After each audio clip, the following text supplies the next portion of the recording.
Monday, August 31st. Small groups in Scripture. The Bible provides numerous examples of small groups praying, fellowshipping, encouraging one another, and laboring together for Christ. These groups give God's people the opportunity to share responsibilities and fully utilize their varied gifts. That is, small groups also can provide the opportunity for the Lord to use each of us more fully. Read Exodus 18:21-25. What providential counsel did Moses' father-in-law, Jethro, provide that made a significant difference for Moses? Why was this plan so vitally important? Exodus 18:21-25. 21 Moreover you shall select from all the people able men, such as fear God, men of truth, hating covetousness, and place such over them to be rulers of thousands, rulers of hundreds, rulers of fifties, and rulers of tens. 22 And let them judge the people at all times. Then it will be that every great matter they shall bring to you, but every small matter they themselves shall judge. So it will be easier for you, for they will bear the burden with you. 23 If you do this thing, and God so commands you, then you will be able to endure, and all this people will also go to their place in peace. 24 So Moses heeded the voice of his father-in-law and did all that he had said.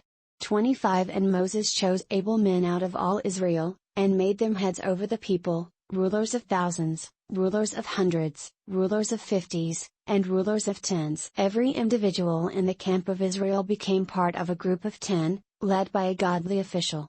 These small groups were a place for problem solving, but they also were much more. They were places of fellowship where problems could be prevented and spiritual life nurtured.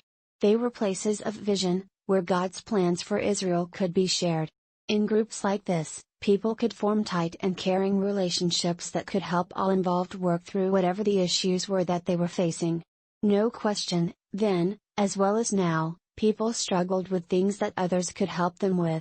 Small groups provide opportunities for warm, caring fellowship, spiritual growth, and problem solving.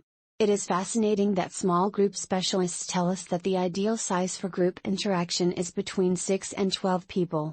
This is the exact size that both Moses and Jesus employed in forming their groups. Read Luke 6:12-13, Matthew 10:1, and Mark 3:13-15.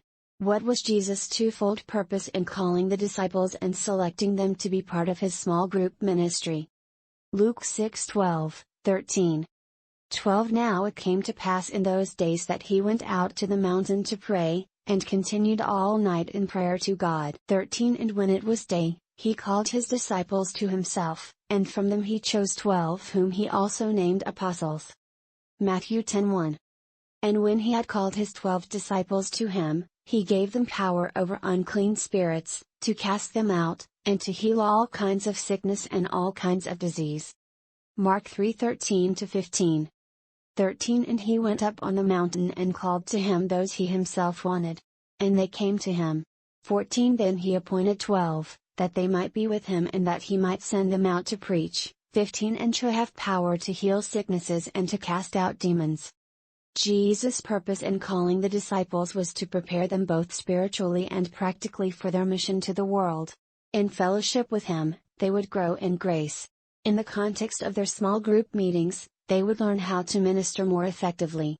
Day by day, as they observed Jesus ministering to the needs of people around him, they would learn by observation how to use their gifts.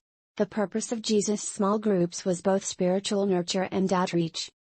Think about a time when you were involved with a small group of people, whatever the circumstances, who cared about each other and who were working for a common goal. What did you learn from that experience that could help you understand the value of small groups in the context of our faith? By Adult Sabbath School Guide.